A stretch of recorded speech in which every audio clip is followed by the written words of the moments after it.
I want people to feel good. I mean, when people tell me, people that have bought paintings from me and they have it in their house and then they tell me it's like, oh, I walk by her every day and every day she makes me smile.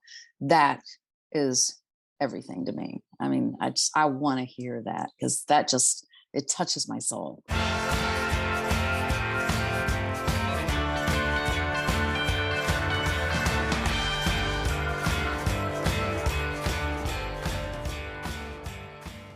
Hey there, guys, and welcome back to another episode of Beyond the Palette, the Art Dimensions podcast. I'm your host, Whitney Rosenson, owner of Art Dimensions in Los Angeles. Today, I will be chatting with abstract figurative painter and new ADI artist, Donna Weathers. I'm so excited for our interview today and for all of us to get to know Donna better. Hey, Donna, welcome to Beyond the Palette. Hey, thank you. I appreciate you inviting me to be here. I'm glad you're here. How are you doing? I'm doing all right. Okay, good. Well, thank you for chatting with me and for welcoming us all into your creative world. Thank you. Yeah. Not many people get there very often. Well, I feel privileged. All right, we're gonna start some questions. Did you always feel that painting would be a part of your life? I don't know because my life was kind of complicated when I was a kid, and I always was a drawer. I always drew animals and things like that as a kid, but I didn't really pursue it until I got into my, I don't know, mid 30s, I'd say. I mean, I actually came to Los Angeles to be an actress, and then I was like, I hate this industry. I was just like, I hate the hustle. I don't like the because with painting or drawing, you have instant gratification. It's there. With something like that, it's like, okay, you have a feeling or you have a memory of a performance or something like that. And then eventually, you may see it on film or, maybe, yeah, I But don't there's know. nothing tangible like in your Yeah, hands. yeah. And once you have that, that's just like, it's so instantly gratifying, especially when it's good. When it's bad, it's like, okay, well, I'll just set you aside for a while. All right, now why painting? I know you started as let's say drawing, but why painting for the last handful of years? Why painting rather than another medium such as photography or sculpture?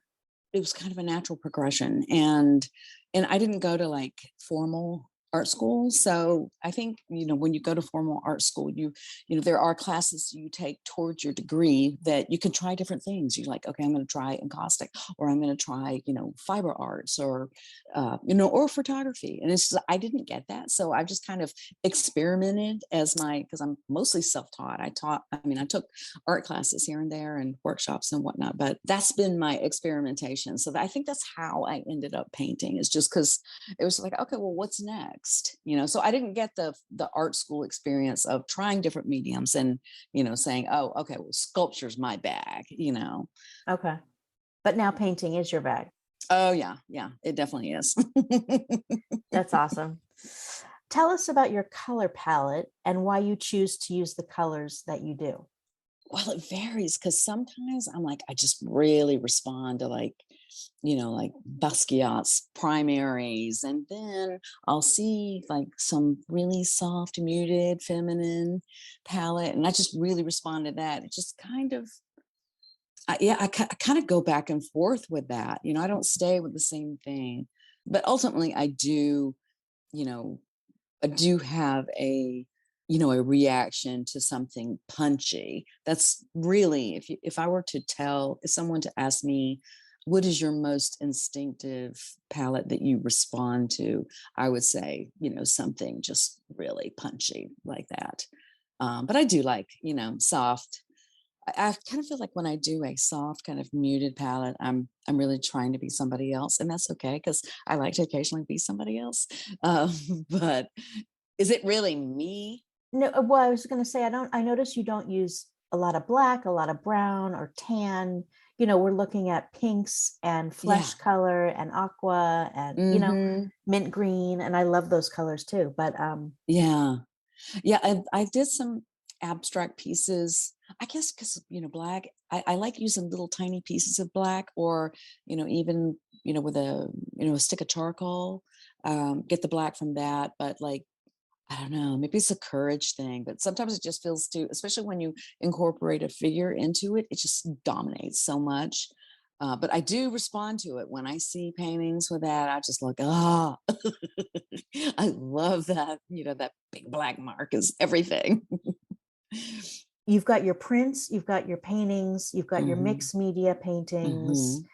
I noticed you've got I think it's a new yoga series. Oh yeah, yeah, yeah. My little yoga pieces. Those are beautiful. Oh, thank you. Tell us about those.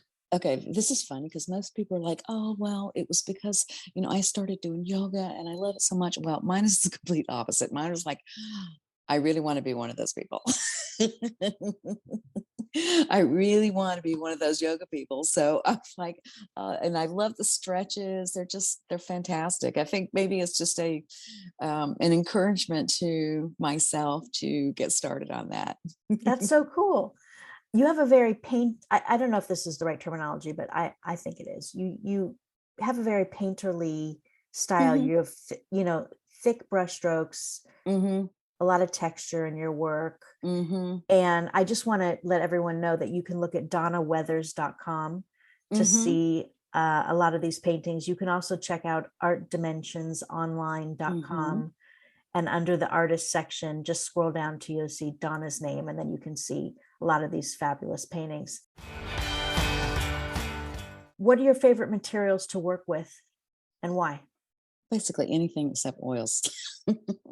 Why not I oil? s- I started out in oils, and while I was doing them, I love them.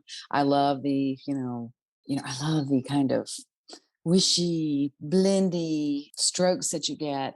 But once I started painting in acrylics and accepting them for what they can do, I fell in love and there was just no going back. I've tried a couple of times and I'm just like, I can't. I hate it.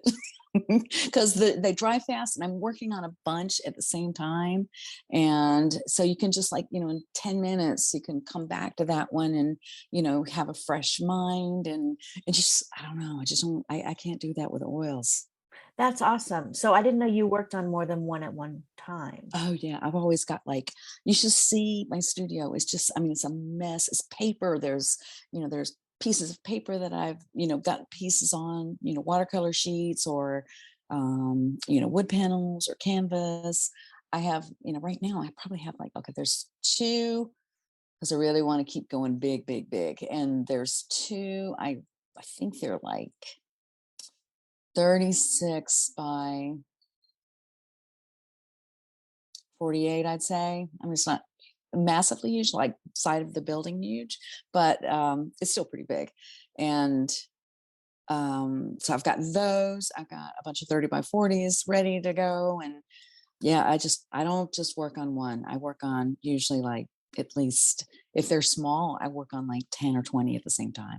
Oh, Work on wow. that, move on, work on that, move on. Wow. Okay. Very interesting. I can just picture you in your studio surrounded by these little paintings on wood panel and just moving Oh from one to the yeah. other. And they're all like laid out on the floor going, okay, you're okay, you're okay. You've got some problems. And just go from one to the next. You and I are gonna have a conversation. That is hysterical. Are your paintings inspired by an emotional energy? A lot of times, yeah. I mean, I throw on my headphones, especially the bigger ones. I throw on my headphones and the music varies. Some people are just like, oh, I only listen to such and such. But me, it's like my mood. Today it may be grunge music from the 90s, or it could be, like 80s glam rock or disco, or I have all these different because I usually Moods, I listen guess. to, Different yeah, moods, right?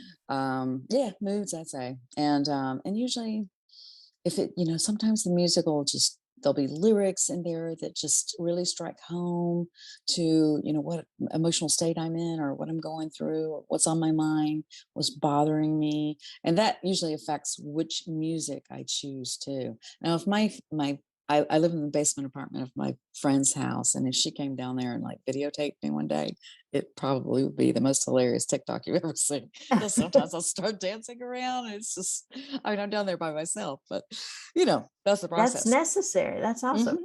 Absolutely. Do you ever get painter's block? And if so, how do you deal with it? Oh yeah. Oh yeah. No doubt.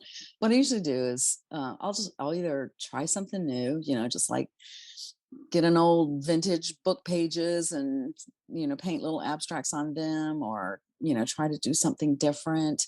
Or a lot of times it's just something like doing something mundane, like preparing panels, just putting gesso on panels, or painting over old paintings that you know are just not going to work, just something mundane like that. And sometimes, and a lot of times, more times often than not, the process of doing that will immediately move you towards doing something great, or something that you're like, hey, I'm glad I did that, because if I hadn't been doing that, then I wouldn't have thought to do that here or do that there. So that's what gets you out of the block. Yeah. Oh, absolutely. Or, just getting away from it completely. Just, if it's really bad, just go for a walk, go antiquing or something like that. But most of the time it's just doing something like that. Very nice. Cool. I think it may have been Picasso who said that, or at least somebody said that Picasso said that inspiration will find you, but it's got to find you working. That is definitely one of my mantras. Oh, I like that. It's got to find you working. Inspiration will find you, but it's got to find you working. Exactly. That's cool. It's not going to come to you while you're sitting in the coffee shop. It'll come to you. Hopefully it will come to you though. Yeah. All right. So besides Picasso, what inspires you to paint? Just waking up, honestly. I mean, I wake up, I have my coffee, and usually I'll just look through, like, I'll just start kind of looking through Pinterest and just look at things there. And that happens a lot, or I'll have something on my list. It's like, oh, work on this today, work on those little collage pieces, or actually waking up. I'm ready to go because I have a routine. That's great. That's great. Who are some of your greatest influences? Okay. I love Corn. Always loved Corn. And there's another California Park, David Park. Okay. This is a really specific one too. I love Warhol, but I'm like, everybody's like, oh, I love the Marilyns. I love the soup cans. But me, I'm like, you know what? I love those Mick Jagger pieces that he did. I don't know, maybe it's the palette that he used. And, there was the portrait on top of like just a swatch of paint, or I don't know if he used collage or not, but those really, really speak to me. Okay. I've got to check those out. I mean, Yeah, obviously, I love them. I love them. how many in this? Do you know how many Mick Jaggers there are in the series? No, I have no idea. I've seen them in, because they were probably screen prints. So, they probably would have just switched out the colors and did them numerous times. But, I am not an art. I'm not one of those people that has a lot of information like that. Just, I don't know. I guess because I didn't go to art school, and so I didn't No. study That's art okay. history. It might be from a study of art history, or it might just be from a study that you've done on your own. Oh, right. Like, oh, I love, the 5 Jaggers that he did. Yeah, I really have no idea. I think there's there's like a pink one, I think, that I absolutely love. Oh, that sounds It was great. pink, or it was turquoise. And those are the colors I always, or aqua, and as you mentioned earlier, I do respond to those colors. The aqua, like the Mediterranean or Caribbean color of water. I love, love, love that. And I think there was pink. No, I'm going to check it out. I'm going to research. Has COVID affected your practice? Well, I told you earlier I was listening to the Mark Andrew Allen podcast, and he's so right, because it's like, so it's the same. It's the same, except I have to wear a mask to a grocery store, but in terms, because we're we lead isolated lives. And I mean, we made jokes about it. And I think there were a couple of memes floating around on social media, in the artist groups, particularly, just because it would show like, artists before COVID and then artists after COVID. And I think the picture was exactly the same. That's And funny. maybe a mask when you go to the store. But that's really it. I mean, maybe in terms of, I have a few license agreements and they go to the home furnishing markets. And so I get residuals, or, whatever the word is. Residuals, the, entertainment industry word, money. Okay, money. Money. I get money from them quarterly, and they sell prints of my work at these markets. And so that's how COVID affected because the markets weren't, they weren't like doing it, or if they were doing it, they were doing it on a very, very limited basis, especially, in 2020. In 2021, it picked up a little bit, and now they're getting ready for spring market. And specifically, I'm talking about High Point, North Carolina. Mm-hmm. And because that's like the biggest one. And they're getting ready to do their spring market. Mention to the listeners exactly what High Point is. It's like a trade show. It's the largest. I have never been, and I'm dying to go. It's the largest home furnishings trade show in the world. It's like 50,000 square feet. So basically, you've got all these people who, they sell lamps, or they sell their products to, places like Crate and Barrel. It's everything from sofas to, fabrics and picture frames. It's not just art, it's all of that, All the furnishings. Yeah. Oh yeah, it just like you, and that's why I'm just dying to go, because I want, more ideas of, like, especially art on products, things like that. So that sounds good. Yeah. And so when they go to market, they always reach out to me and say, hey, we're getting ready for a spring market. And they'll send me like an inspiration board of what they are looking for in particular. And that's why you see like a lot of my work is not, because there's a lot of artists out there, and you'll go, oh, 100% I know whose art that is. 100% I know whose art that is. And a lot of times my art's not like that, because I do try so many different things, and it works great for, licensing. So there is a market for that. Galleries hate it, but because they want it to be recognizable. But no, I mean, the more exposure for you, the better. Oh yeah, right? Absolutely. So that's really what it is. It's for the trade only, home furnishings trade. And this one, the one that you're talking about, the High Point one, is in North Carolina? Yeah, High Point, North Carolina. And you live in? I live in South Carolina, but it's really only about an hour and a half, maybe 2 hours from there. Oh, that's not bad. Okay. So I'm trying to find out, how can I go? Yeah, I hope you can go. Yeah, me too. What's your favorite aspect about being an artist? The doing is, the process of it, just the making, and just losing yourself for hours and hours and hours, and then realizing, oh, whoops, I forgot to have lunch, or something like that. It's just because you just to become so engrossed in something. It's very meditative, and it's just food for the soul.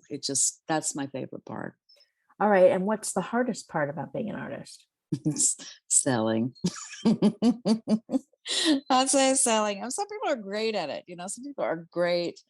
They're good salespeople, or they're good with publicity.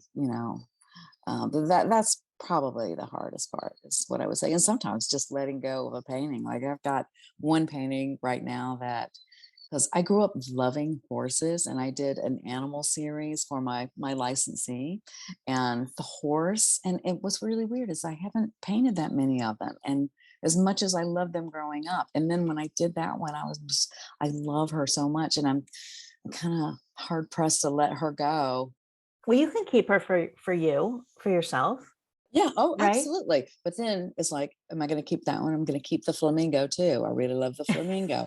I don't want to let go of the flamingo. And then there's the giant 48 by 48, my Joan painting, which I absolutely love. I love that one too. Oh, thank you. I really love her. The Joan painting, by the way, everybody, is on Donna's page. Assembly of Joan. Assembly of Joan. Thank you. It's on the Art Dimension site. All right, last question. We're going to wrap up a little bit. Okay. What do you hope people will get from your paintings? I want people to feel good. I mean, when people tell me that, people that have bought paintings from me and they have it in their house, and then they tell me that it's like, oh, I walk by her every day and every day she makes me smile. That is everything to me. I mean, I want to hear that, because that just, it touches my soul, because I'm like, I'm doing what I need to do. And That's beautiful. yeah, I love that. That makes me feel so good. It really does. Donna, thank Thank you. you. Thank you. I hope I didn't ramble too much. Not at I'm all. a rambler. Thank you for being a guest on Beyond the Palette today. Thank you very much. Listeners, be sure to check out Donna's amazing paintings and prints at artdimensionsonline.com. From the homepage in the upper right-hand corner, click Artists and then scroll until you see Donna's name and thumbnail. Click on that and it will take you to her fabulous page. You can also follow Donna on Instagram at Donna Weathers Art. And please take a minute to rate and review us. You can do so on Apple Podcasts, and it truly helps us to expand our reach. Thanks, listeners. So to Donna and everyone listening, thank you for tuning in to Beyond the Palette. Have an awesome week and happy creating.